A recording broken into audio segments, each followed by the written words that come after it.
Hello out there. Welcome to this week's edition of Friday Night Fever. I am Jim Holder. He, of course, the one and only Andy Lee. Thank you so much for joining us. Quarterfinal rounds. Yes, the Elite Eight. Yes, of the state playoffs and all those classifications. A lot of great action tonight, and boy, it was some results we may have expected, some perhaps we didn't. Some very tight games and some blowouts as well. It's funny you say that because this is always an interesting week. The teams that expect to make it this far sometimes even turn it up an extra notch, and then there are some teams that realize, oh my gosh, we're just 2 games away from a state championship, and maybe they get a little tight. But always an entertaining week. Some upsets. This is kind of like the divisional round of the NFL playoffs. Would you compare it to that? Yeah, that's a perfect comparison. Okay, well there you go. We would like to be perfect. Hopefully we'll be perfect tonight. By the way, scores on our ticker. Our ticker is back, so that's good to see that. Let's begin with our busy lad game of the week. Water Valley at Houston in Class 3A. Ooh, look at this open. The smoke show. Look at this. This is just a nice way to come out on the field. That's just props. Look at that. Hilltoppers taking the field, hoping for a big win at home against Water Valley. But starting off, here's Jacob Truss calling his own number for a 3-yard gain for the Blue Devils. Of course, they beat Boonville on the road last week. Then Truss calling his own number again. This time it works for a bigger gain. In fact, it works for a 35-yard touchdown. Extra point was no good, but Water Valley is up 6-0. So Houston going to work. Jalen May gives to Bobby Townsend. Not much running there. 2-yard gain. So it was 6-0 Water Valley after 1 quarter. Houston fans hoping for a big play. Would they get it? Second quarter, May given to Jarvis Juice Ewing. Not much there, though. Not much juice. 3-yard gain. So Ty Harden looking for, on this cold night, looking for a big offensive play. Here's May again calling his own number for just a 5-yard gain. Turnovers plague the Hilltoppers tonight, and we talked about it at 5 and 6. Blue Devils force those turnovers. They pounce on them, and it's going to be Water Valley advancing 20-8. Great season for the Hilltoppers, but Water Valley wins on the road for the second week in a row, and they are moving on. And they will face North Panola in the state semifinals. All right, big matchup in 5A. West Point hosting Lafayette County. These 2 teams met earlier in the season, with West Point winning a 14-13 decision. Lafayette not scared of the Commodores. Randy Anderson with a first down run. A few plays later, Lance Stewart takes the ball, gets the edge, and takes 3 defenders to bring him down. And this drive keeps going. Anderson finds Quinshawn Twilley in the slot for another first down. All right, at the goal line, Anderson takes it in near the goal line. That's a touchdown for the Commodores. But the Green Wave would respond. Brandon Harris bursts through the line. Big first down run for him. Another close one, but West Point goes on to win 27-20. All right, so the Green Wave are moving on to the North Half Finals, get a chance to defend their state title if they can win next week. WTVA's Evan Hensley. He was live down that earlier. He's been covering that game for us tonight. He joins us now live from West Point with more. Evan. Jim and Andy, it was a real nail-biter out here in West Point, but the Green Wave was able to defeat Lafayette County 27-20, and this is a big moment for the Green Wave. The potential to three-peat. I ran into a bunch of fans and a few players on my way out the doors, and they were just yelling at me, three-peat. They're ready for an opportunity to defend their title. And their opponent next week will be Olive Branch. An Olive Branch team this team is familiar with. They played on the road against Olive Branch, beat them on the road earlier this season, and these 2 teams met in this exact same situation at the North Half state title. Make sure you tune in to WTVA 9 News at next week. For now, reporting live in West Point, Evan Hensley, WTVA 9 News. All right, Evan, thanks so much. West Point and Olive Branch have met many, many times here in recent years. I was at that game last year, that North Half title game, and West Point was just all over them. So it'll be interesting to see what happens in this one when the Green Wave and the Conquistadors meet next week, or the Keisters, as some people call them. Yeah, no, DeSoto County playing good football this year, but I got to like West Point. Yeah, to be the best, you got to beat the best. Exactly, as Rick Flair once said, as many others have said. And speaking of DeSoto County, one big game from DeSoto County a little bit later in the show. Of course, it's Friday Night Fever, Jim and Andy. Speaking of great teams with tradition, West Point has great tradition. Louisville, a lot of tradition. And they were facing a Pontotoc team that's, really building a program there under Jeff Carter. But first quarter, Pontotoc is down 14-0. Justin Carter picked off by Charles Moore. Charles Moore going to be playing some D1 ball next year. Just a big play on that one. And then the next play, Wildcats take advantage. Deontay Yarborough to Nasilbian Kirk. Touchdown. Just like that, it is 21-0 Wildcats. So, Warriors got to come back. Their next possession, Carter looking for a receiver but overthrows, and it's picked on by Clartavius Triplett. So it remains 21-0 Louisville after one. Called for flag on the play. Didn't really matter. Second quarter, Louisville with the ball again. This one drive, Yarborough to Albius Haynes. Nice hit by Pontotoc Monty Townsend, though. Nice stick by Townsend on that play. But then the next play, it's Kevon Jackson up the middle. He'll go for a first down, and then Yarborough on the next play. Just all right in a row here. Yarborough going to say, I'll just keep it myself, and he'll get some big yards. Looks like he might score, but instead he's brought down. It is a first down inside the Pontotoc 10, and it would lead to a Jackson touchdown. 28-0 Louisville at halftime, and Louisville rolls in this one. Great season for Pontotoc, but it comes to an end. Louisville getting the win, 56-7. The Wildcats meet the winner of this one, Corinth and Greenwood. This game being played in Corinth. Greenwood gets on the board first. Kobe Chambly finds DeAndre Smith. The PAT was no good. 6-0 Bulldogs. The Warriors would respond. Zach Patterson, big touchdown run. PAT good, so Corinth with an early 7-6 lead. But here comes Greenwood right back. A shootout developing in Alcorn County. Another touchdown pass to Chambers. This PAT no good again, so Greenwood with a 12-7 lead. And Corinth now playing some good defense.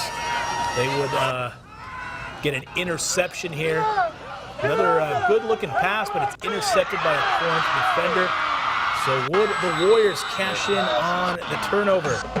They would sure try. Big run here before the half. It was 24-20 Corinth at the break, but Greenwood able to win the shootout 40-38. Wow, tight ball game, and big win for Greenwood, but a great season for Corinth as well. And now they can play basketball. Yeah, exactly. Yeah, exactly. At the Lighthouse Classics, they'll played a game this year because half their team's on the football team. By the way, speaking of the Lighthouse Classic, Biggersville was, because they were still playing football at least tonight, replaced by South Hill in the Lighthouse Classic, but that's for next week. Yes. Just wanted to mention that as well tonight. Good PSA. Exactly. We try.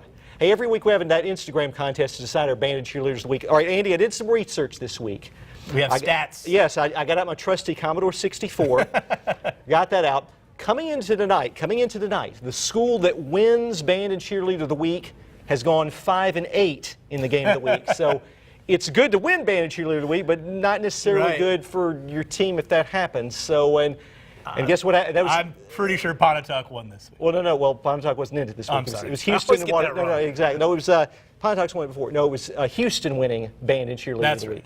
Water Valley won the game, so teams are 5-9 when they win. But we can't help it. That's just what happens. So anyway, we're going to hear from the Houston band in just a second. But first, the Houston cheerleaders take us to our break. We are Houston Hot Cheer, and you're watching Friday Night Fever.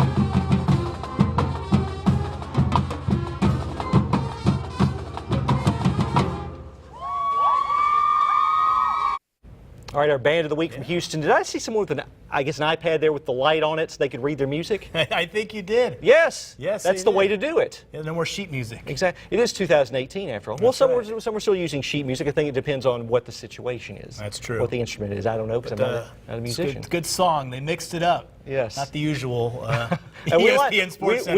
We like it to be mixed up. As much as we like the Sports Center thing. Yeah, but we like it to be mixed up. So great job by the Houston band. Congratulations on that. Welcome back. It is Friday Night Fever. It is Jim Holder and Andy Lee. The scores are on our ticker. Andy, we've had a lot of rematches tonight. Of course, we had Lafayette County and West Point, which we saw earlier. Philadelphia, Calhoun City, which you covered tonight. We'll see that in a few minutes. There was also another rematch we need to talk about, and that would be Okolona and Smithville. That decided the 1-1A title. This is one of the games that decided it.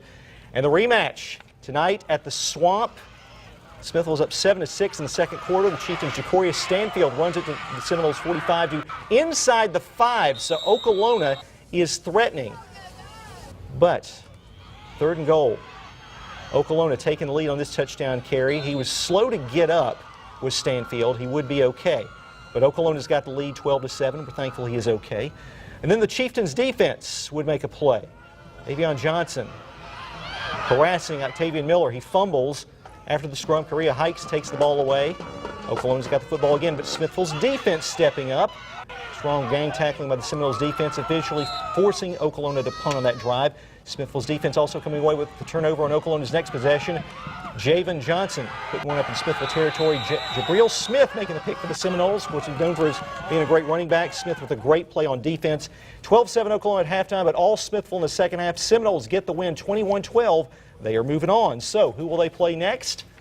Glad you asked. They'll play the winner of this game, Hollandale Simmons and Biggersville. And the Lions were down 8-0 in the second quarter. Quentin Knight going to the air, but picked off by C.J. Williams near midfield. Second turnover of the night for Biggersville. And that would lead to this. Tadarius Gibson dropping back, going up top to the kid who just had the INT. C.J. Williams, he's all over the highlight. Comes down with a catch in double coverage. Coast for 6. Simmons widens its lead to 14-0. Biggersville looking to respond. Knight lofted another one to Quamon Davis. Watch this. Making a leaping catch into Blue Devil territory.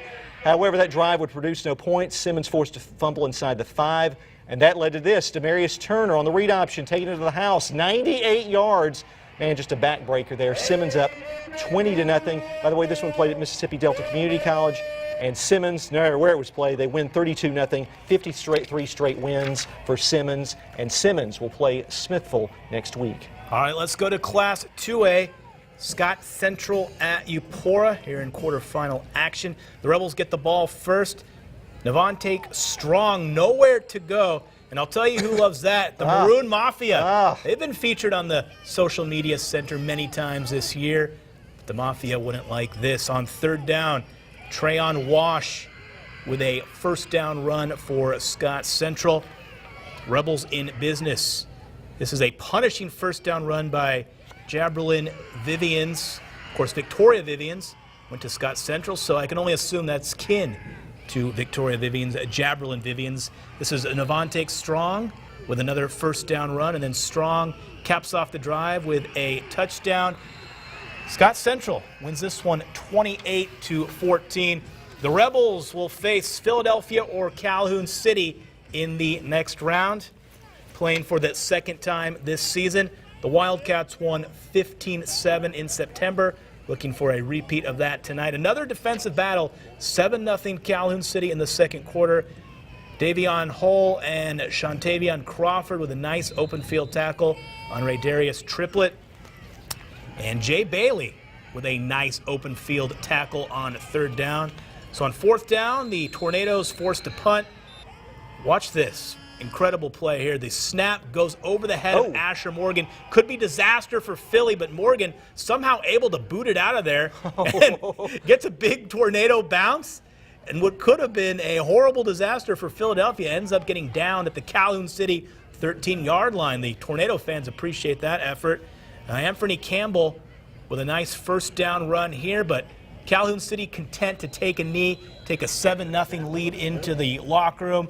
That's more than enough because they go on to win 14-0. I want to correct something. We saw something on our ticker. It said Lafayette beat Pontotoc. It was Louisville over Pontotoc. Obviously, yes. Lafayette lost to West Point, so we will correct that. All right, time for our social media center segment. This has been a great segment all year. Yes, it has. Yes, it has. WTVA's Daniella Oropeza. She's been following Twitter, Facebook, and Instagram. She follows it every time, but tonight especially to see what's going on around there. So, Daniella, tell us what's happening.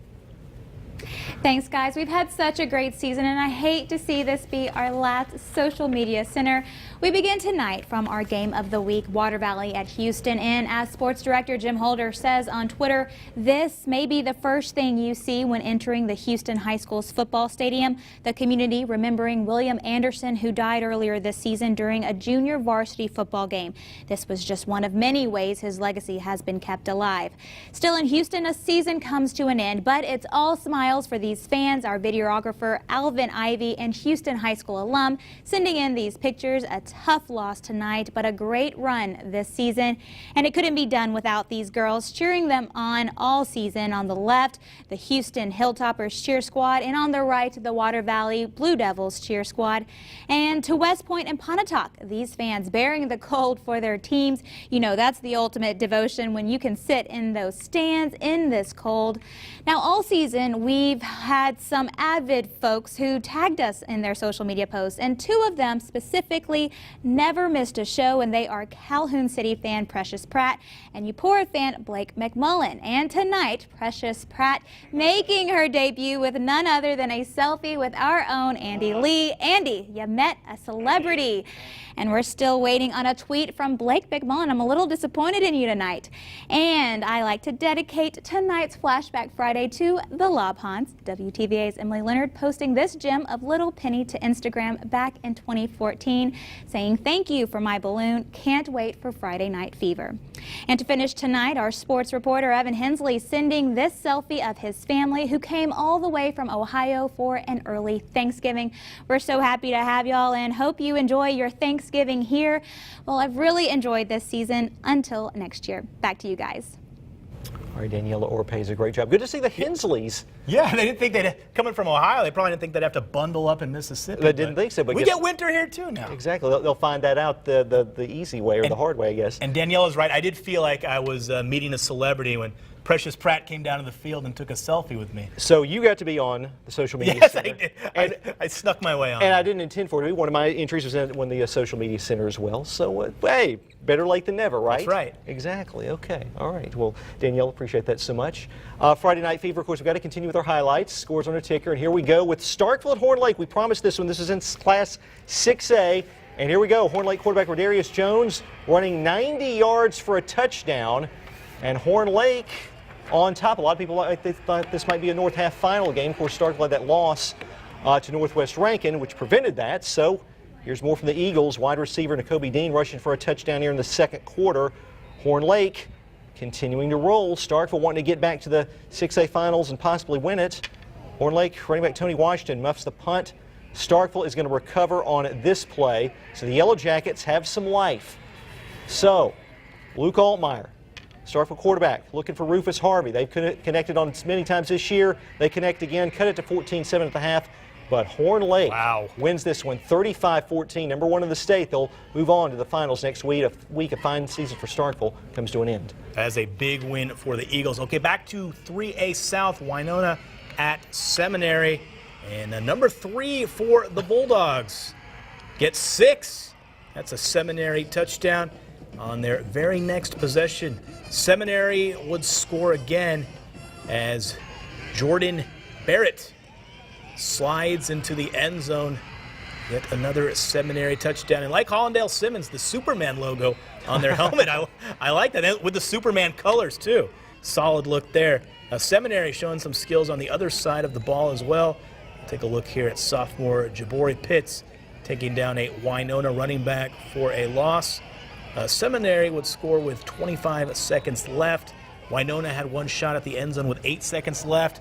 Goes down to the very end, but Seminary wins this one 46-41. Bulldogs face Jefferson Davis County in the championship game. And that was Winona's first loss of the year. Tough way to go out. All right, we head to Nanih. Is Class 1A South. They were hosting Stringer starting the first quarter. Stringer's Caleb Dias takes the snap looking deep. Deion Hickman, though, with the pick for the Warriors. Takes the ball, starts downfield. He'd make it to the goal line, but the play would be called back. However, the Warriors would still have the football. So, after all that, they got possession. It's the quick handoff to Shia Moore here, who aims straight down the middle, hops over a few Devils, and he will make it all the way for 6. Stringer would try to go for a field goal on their next drive and would miss. And Nanih, you could have Nanih and Hollandale Simmons again, possibly. We will see. Depends on what happens next week. But Nanih is going to get the win in this one at 41-14. And Nanih moving on to the South half state finals in 1A. All right, a lot of basketball tonight as well. Let's real quick, high school basketball. Tishomingo, this one we got. Tishomingo County boys over Alcorn Central 75-59. New Site girls over Saltillo 71-34. Saltillo boys over New Site 74-60. Ingomar girls over West Union 72-39. Ingomar boys over West Union 63-48. Shannon girls over Aberdeen 70-47. And Shannon boys over Aberdeen 81-55. Andy, you have college basketball. College hoops. The Ole Miss Rebels went up to Indianapolis, historic Yes. Hinkle Fieldhouse, where they shot Hoosiers to take on the Butler Bulldogs, two-time national runners-up. And Kermit Davis's club put up a good effort, but Butler defeats Ole Miss 83-76. Rebels led late in that game, but Butler able to pull it off. Would have been a nice statement win early for Kermit Davis. Right. And Mississippi State makes another statement. The 15th-ranked Bulldogs knock off Long Beach State 79-51 at Humphrey Coliseum. The Bulldogs head to Las Vegas, Nevada to continue the MGM Resorts Classic. I think they'll face Arizona State. They will, on and Monday. Phil Mickelson is supposed to be there. It was Oh, yeah. today. So Bulldogs are 3-0. That'll be a tough test for them. We're facing the Sun Devils out there out west in Las Vegas. So should be an exciting season of basketball. Will be. And one other, well, just getting underway, Ole Miss and Stanford in the second round of the NCAA women's soccer tournament. That game moved from Palo Alto to Salinas, California because of the poor air quality with those wildfires in Northern California. So